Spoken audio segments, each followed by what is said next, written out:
The biggest domestic threat, the biggest national security problem you face, in my opinion, is this. And it ain't North Korea, and it ain't Russia, and it ain't China, and I don't minimise any of those. It isn't ISIS or Al-Qaeda, and I don't minimise them either. The biggest threat to your national security is illegal immigration. By far, folks. Now think about this. Why do you think Hillary Clinton promised to legalise every single illegal immigrant in this country within 100 days of taking office? Remember that? Voting bloc. She's got a big heart. Yes, yep. You got a bridge. I got a bridge. You might want to be interested in, sir. But that's right. You do the math. Mitt Romney lost by 2.5 million votes, right? Donald Trump won by 200,000, and as Fred said, he lost the popular vote. So this is a knife-edge thing. This is close when you're talking about a country of 330 million people. So there are between 12 and 40 million illegals in this country right now. Probably about 30 million. I always say 12, but it's probably more like about 30. Now, if they're given citizenship and voting rights, they will vote around 80 to 85% Democrat, right? Yeah. So that'll give the Democrats anywhere between 10 and 32 million votes, right? So what do you think that's going to do to American people? Venezuela. Over. It's over. That's the math. I still think most Republicans in this country have no inkling of how close they came to losing this country on election night, folks. Had Hillary Clinton won and legalised every illegal immigrant in this country, you would never have had another Republican or Conservative president ever again. It was that close. And most of the GOP have no clue. Some of them are still pushing for amnesty. Suicide for the country, suicide for their party. Absolute suicide. Now, have you ever seen as much vitriol directed at a sitting president in your lifetime as this one? You know, Bush too, even Reagan. At least there was a little bit of bipartisanship. At least there was a little bit of credit given from time to time. You saw the State of the Union speech. You know, Trump says black unemployment is the lowest it's ever been. And the Congressional Black Caucus is scowling. Did you see one smile from them? Did you see one little bit of hint of congratulations? This is not the Democrat Party of Harry Truman or JFK. This is a Democrat Party of Marx, Lenin and Mao. They are Marxist people. These are the 60s and 70s radicals who protested the Vietnam War, who went down to Nicaragua to help the Sandinistas. These are the people running today's Democratic Party. And they want their revolution before they die, folks. And they will pull anything out of the hat, commit any atrocity, tell any lie necessary to achieve it. We cannot look for bipartisanship here now, folks, because you cannot make deals with the devil. Simple as that. So, why are the Democrats so upset? You know, why are they so hateful? Well, there are two reasons. The first is very easy to understand. Because they were so pumped up on election night, they were so confident of victory. They thought they had you where they finally wanted you. And when it all started turning to custard, they were like a bunch of kids who thought they were going to get the biggest bike you've ever seen for Christmas, and they got a pair of socks. They are bitter and angry, folks. But it's even worse than that. That's understandable. But this, I think, is the real reason, folks. Because if you're a Democrat, in today's modern leadership position Democrat, you own certain chunks of the population, right? You own the black voters. They're yours. You own the Latinos. You own the Native Americans. You own the soccer moms. You own the millennials. You own the white union guys out in Pennsylvania and Ohio. You own them. They do not dare to break away from your grip. And when President Trump went into the black communities and said, I don't see a lot of prosperity here, people. I see a lot of crime and poverty and drugs and hopelessness. Why don't you vote for me, guys? What do you got to lose? Yeah. And a whole bunch of them said, hell yeah. Trump's approval rating is now 36% amongst the black community. Yeah. It's pretty good, people. And when he went to those white union guys out in Ohio and Pennsylvania, it says, so this is what the Democrats have done for you with their NAFTA and all these closed down factories, you know, the Rust Belt. You know, I'm going to bring the industry back to the Midwest, people. I'm going to restore American industry and manufacturing. And a whole bunch of them who had voted Democrat religiously for their whole lives went out and pulled that lever for President Trump. And this is what is freaking the Democrats out, people. Because if this is a successful president, if he can get that wall built and slow the spread of drugs into your country, because that's where it's all coming from China to Mexico up here, from Latin America to Mexico up here. If he can make it so young black kids can actually get jobs in their communities again, which he is doing, if he can keep the taxes coming down and the regulations coming down and rebuilding American industry, and I applaud him. I'm a free trader, folks, but I applaud him for putting tariffs on China, because you've got to protect your defense industries, folks. What are you going to do if you get in a war with China? You know, go to them for your steel, are you? So I applaud the direction he has taken this country. And the Democrats are absolutely freaking, because they understand that if he's successful, he is going to realign American politics. He's going to get a big chunk of the black community back into the Republican Party. He's going to get a whole lot of those white union guys out in Pennsylvania and Ohio, the white working class, who are going to switch from Democrat to Republican, and he's going to destroy their base. If he is a successful president, and he can win in 2020, by the time 2022, 2024 rolls around, the Democrats will be decimated.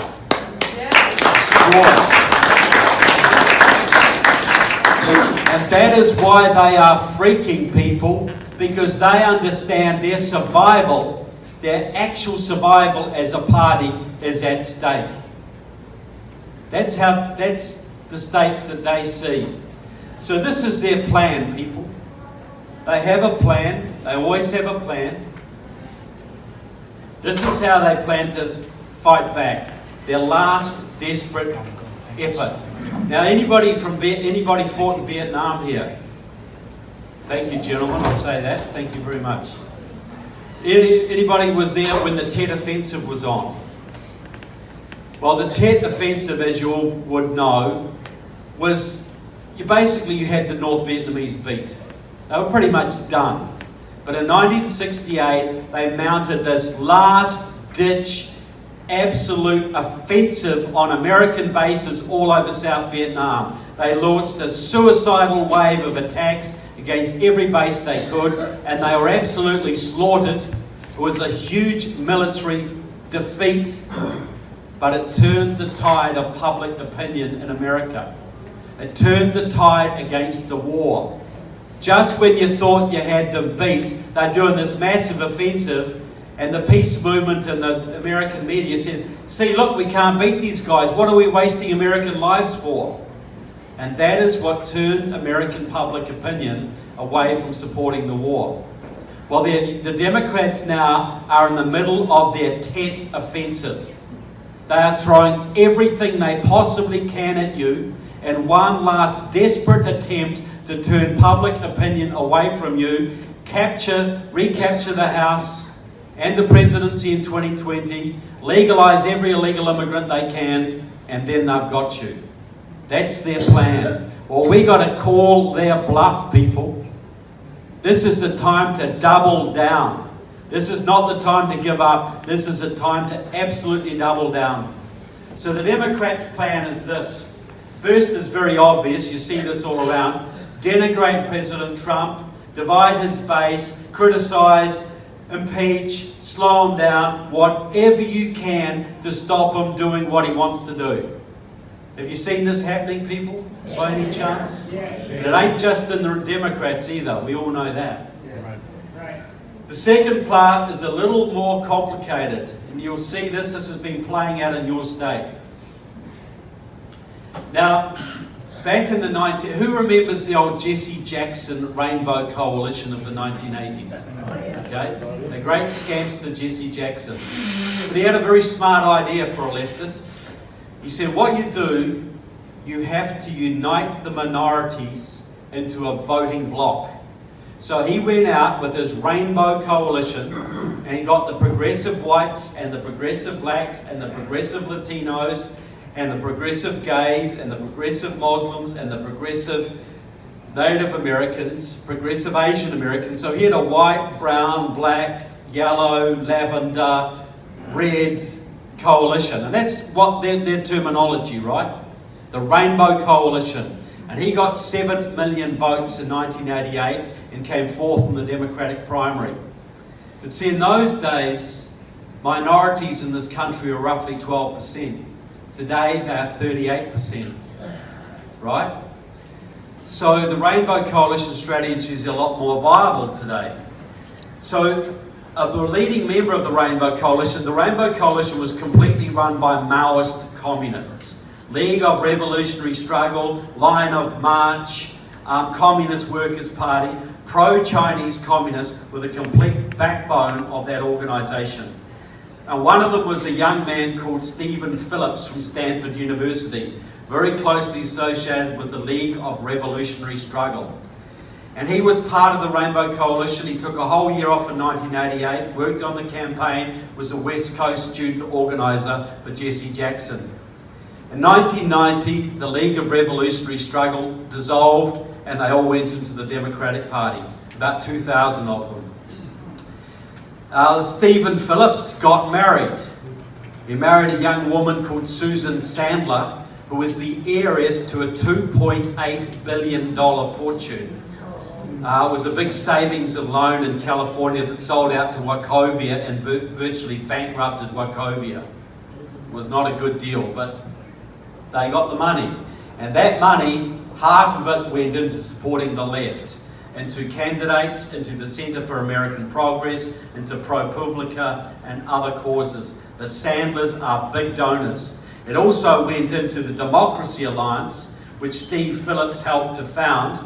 That is a secretive club of leftist billionaire donors. George Soros, Tom Steyer, Norman Lear, a whole bunch of other names, rich Democrat donors. And they got organised.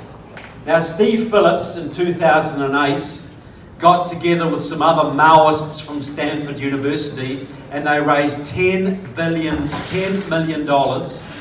and they organised voter registration drives in 18 states for a young senator from Chicago. You might have heard of him, right? Barack Obama.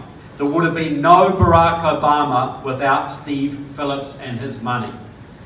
So Steve Phillips set up a group called Power Pack, and its purpose was to fund candidates of colour around the country, to pick out young, progressive Latinos, blacks, Asian Americans, and get behind them and elevate them, and do voter registration drives in states that had high minority populations that didn't normally vote.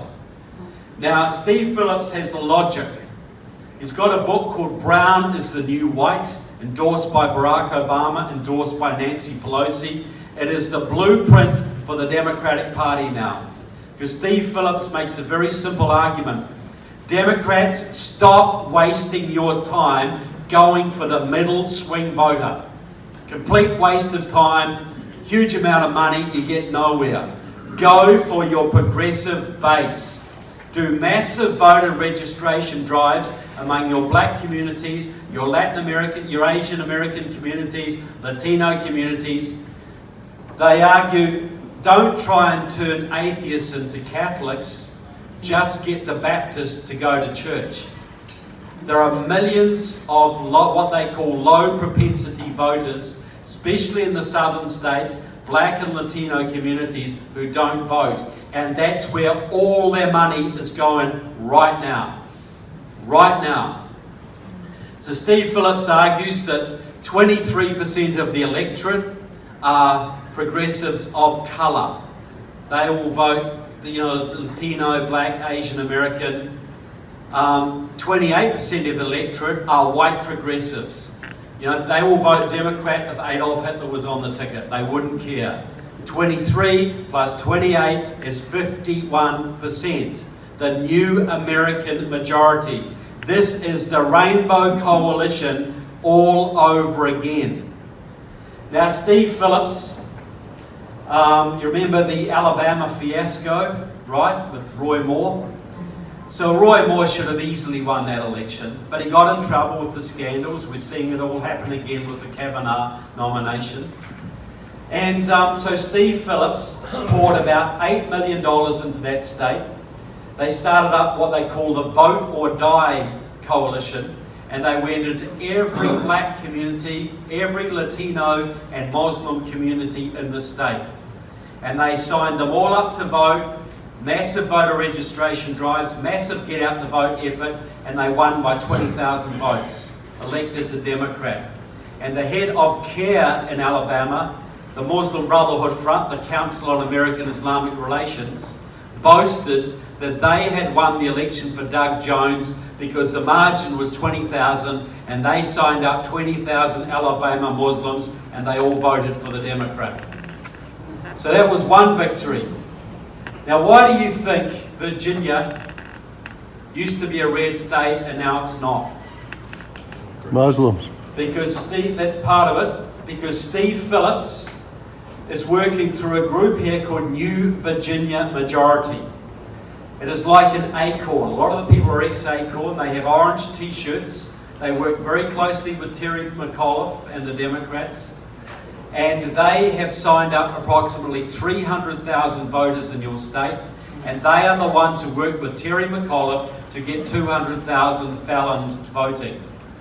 That's added probably 400,000 Democrat voters to your state. New Virginia Majority is funded and aided by Steve Phillips.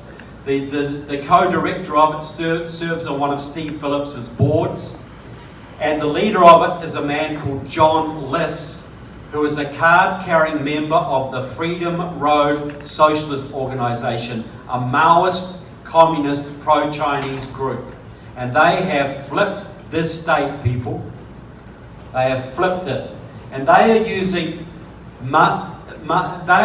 maps to target voters and housing projects and wherever, micro-targeted maps which come from a guy called Steve McClure, who's a Freedom Road Socialist Organisation supporter, who's been working for the last 8 years out of the Geography Department of Wuhan University in China. So Chinese-produced maps are being used in your state to flip this state, people, right now. And you cannot tell me the Chinese authorities are not aware of an American communist working in their universities sending geographical micro-targeting data to Virginia. You cannot tell me they do not know about this, people. No doubt they're paying the guy's salary. So what do you think? So this is how they have flipped Virginia. They gave Terry McAuliffe, this Marxist organisation, gave Terry McAuliffe a prize, a big certificate at their fundraising dinner for his work in legalising felon voters. So the communists have flipped your state. And they are working with the Muslim groups, they are working with the Acorn type groups, the SCIU, but they are the backbone of this New Virginia Majority. Look it up, Google them, go to their Facebook page, see what I'm telling you. And this is a Maoist communist organisation, folks. And they are working with the Democratic Socialists of America, which has 4 chapters in your state and about 800 members. And they are out there every day signing up minority voters under your noses right now. Say the name again. New Virginia Majority, run by New. New. NVM, New Virginia Majority. They wear orange t-shirts, you'll see them around. They're a continuation of Acorn, basically, run by pro-Chinese Maoist communists. So they have a sister group called New Florida Majority. And they are down there right now signing up hundreds of thousands of black, Latino and Puerto Rican voters in Florida. See, Steve Phillips is running 4 candidates for governor in states this year. All minorities. David Garcia in Arizona, Ben Jealous in Maryland, who's part of his cabal, Stacey Abrams in Georgia, and also Andrew Gillum in Florida. And all of them are Marxist people. All of them are full-on communist Marxists. And Gillum is 6 points ahead right now. David Garcia is running neck and neck with the Republican. Ben Jealous, I think, is a little bit behind. And Stacey Abrams beat her Democrat opponent, who was expected to win by more than 50 points. And it is all based on signing up large numbers of black, Latino voters, running a minority candidate and rerunning the Rainbow Coalition strategy. That's exactly what they are doing right now, folks. So these Republicans who think they're going to have an easy time of this do not understand what they're up against. This is a major communist operation. There are 50,000 card-carrying communists in this country right now, 50,000 with Democratic Socialists of America, 5,000 with the Communist Party USA, and at least 2,000 with Freedom Road Socialist Organisation, who have formed a formal alliance to infiltrate the Democratic Party all over the country. And they are doing it big time, folks. So what it is, it's not that the communists are taking over the Democratic Party from moderate Democrats. It is young communists taking over from old socialists. That's basically what's happening. So this is where we are, people.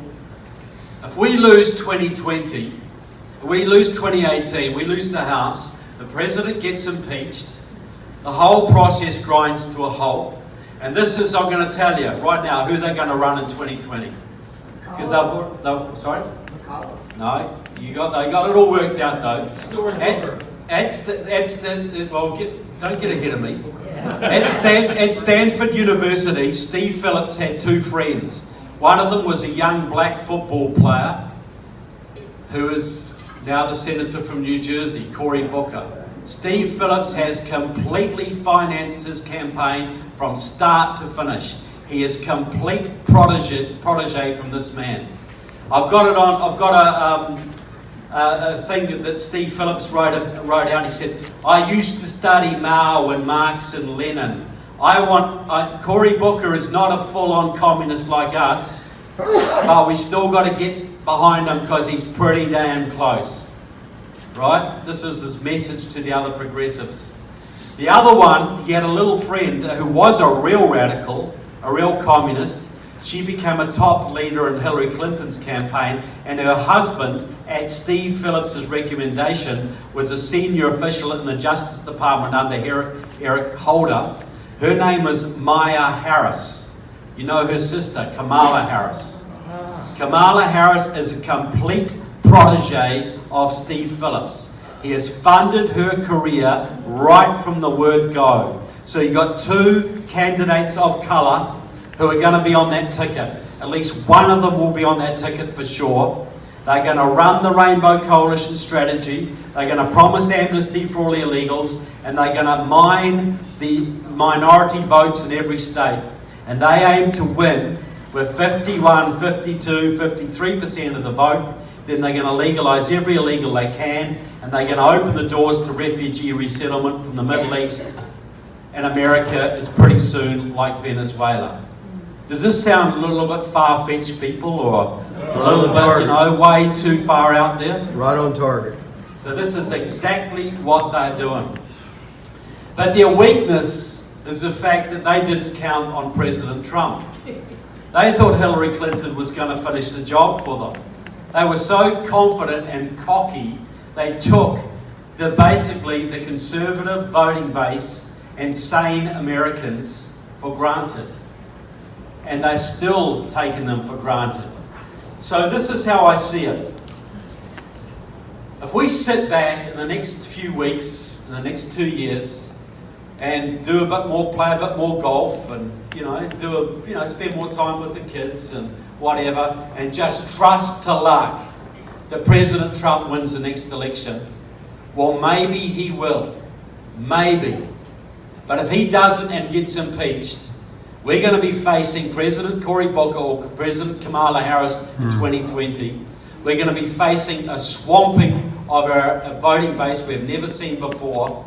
And I don't know how we ever come back from that, folks. Right. And I guarantee you this, your children live in slavery if that happens. But if we win the second game of the World Series, if we double down, people, and we hold the House in 2020, and you got some very vital races in the state, people, Dave Bratt, and you would have got to defeat that Leslie Coburn, and Annette Spanberg and all those others. We got some vital, and of course Corey Stewart. We got some very vital races in this state. And if we can stop the Democrats taking back the House and get 2 or 3 more good senators in the Senate. Now you imagine, you've seen what President Trump could do having to deal with idiots like Lisa Murkowski and Susan Collins, right? In the Senate. Imagine what he could do if he didn't have to rely on those people. If he had 2 or 3 more decent senators who would actually give him the money for the wall and actually do what he needed to do. Look at what he's done with one hand tied behind his back, folks. What could he do if we can free that hand? And if we could give him Corey Stewart in this state, and if we could give him a Republican in North Dakota and Missouri and Indiana, all which are very possible, imagine what could happen in the next term of office, folks. So we've got a very deep decision to make. America is truly at the crossroads. If we blow it, we are worse off than we were before. We're going down the toilet, and we're going to take the rest of the world with us. But if we pull it out in 2018 and 2020, if he wins 2018, he's going to romp in 2020, folks. He's going to absolutely romp in, because the Democrats have done their Tet offensive, it didn't work, and they're going to be so dispirited, and their base is going to be depressed, and ours is going to be pumped up and fired up. We're going to win easily. And then we'll win 2022, and then we'll win 2024 with a successor to the Trump agenda. And you imagine what this country will look like at that point, when the taxes have been coming down for years, trillions of dollars have come back into the economy, the regulations are going down, we've prevailed on the president to abolish the Department of Education, all these things. You imagine what this country will look like in 4 or 5 years' time. You remember how long it took, how different the country was after a couple of years of Reagan, after Jimmy Carter's mess. You can remember that, people. How long did it take? You imagine had Jimmy Carter got 2 terms. There'd never been a Reagan. Well, this is where we are, people. We can have another term of Obama forever, or we can build on our victories and keep it rolling, people, and it will keep rolling and getting better in a virtuous, positive cycle. Now, people say, well, this is a pie in the sky, but, look, that last election, folks, that convinced me that God is not finished with this country yet, folks. Yeah, that's right. He has a lot of big plans for this country, people. And if we stand up and do what is within us to do, we're going to see some miraculous things happening in this country. You know, I can't promise you too much, but I can promise you a couple of things. If you do nothing, your children live in slavery. Okay? But if you give it everything you've got, that's within you. And I know how hard you work, people. I know you deserve a holiday like no one else deserves. I know the work you put in, the thankless effort, tireless effort you put in when no one else is listening, but you put it in. Well, I'm asking you people to double down. You deserve a holiday, but your children deserve a future. And that's what I'm asking you to work for. Your grandchildren deserve to live in a great country. And it's all down to what we do over the next 2 years. It's going to go one way or the other. So if you do nothing, it's going to go down the toilet eventually. But if you give it everything you've got, everything that's within you for your God, your constitution, your country and your family, two things may happen. You may give it everything you've got and still fail. That's possible. But at least you will earn the right to look your children in the eye and say, I did everything I possibly could. Now what is that worth to you, folks? Everything. And if you win, and you absolutely can win this, folks, you absolutely can win it, you will spark an economic boom like we have never seen before. You'll spark, even better than that, you'll spark liberty revolution in this country and beyond America's borders. Do you not think the Canadians want freedom too? And the Mexicans and the Colombians and the French and the British and the Italians and the Australians? They're all chomping at the bit too, people. And they're looking at America. Because if America goes down, their hope goes with it. But if America can regenerate itself and re-establish the Constitution and liberty and prosperity and rebuild the American military, that is going to inspire liberty revolutions all over the planet, folks. That's going to charge people up all over like you've never seen before. So what I'm asking you from you people, I'm asking you to dig deep and double down. Because the fate, I'm not trying to put a big responsibility trip on you people, but the fate of the Western world depends on you, right? The fate of your children, and it has for a while. Look, I just want to tell you a story, because this is Virginia, and I know you've got Dave Bratt people here. And I want you to understand, back in 2013, I can't remember when Dave got elected, but around that time, I was in Jim Bridenstine's office on Capitol Hill. He's a very conservative rep from Oklahoma who's now going to head NASA, I believe. And he told me the rhinos are going to pass amnesty this Friday. They'd already got it through the Senate, and they had the numbers to push it through the House, right? They were going to push amnesty through. And I said, look, do they understand this is going to destroy their country? He says, well, they don't see it that way, and they're getting a lot of money from the Chamber of Commerce, and they want cheap labour, and they've got the numbers to do it. And I walked in and I said, can we stop this? He said, there's no way. They've got the numbers. It's a done deal. And I walked out of that office very depressed.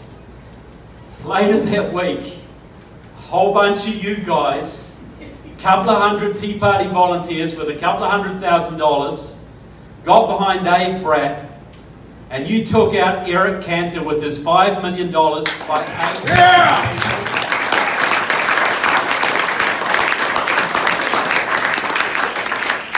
And amnesty was dead the next day because they all freaked out. The rhinos panicked, amnesty was dead, and you saved the country. A couple of hundred Tea Party volunteers behind Dave Bratt saved this republic. And I don't think some of you understand what you did. But you gave this country another chance, folks. So don't ever tell me you can't make a difference. Damn Because you make a hell of a difference, people. Super difference. So this is what I'm saying. We do nothing, we're in for big grief. We're all in for big grief. But if we give it everything we got, you can give your children not just the amazing country that you inherited, but one even greater. You can spark liberty revolutions, not just in your country, but all across the planet. Is that worth fighting for? Yes. So I want to say to you folks, thank you so much for what you do for America, for my country, for liberty. God bless America, and God bless Virginia, and God bless the Tea Party. Thank you very much.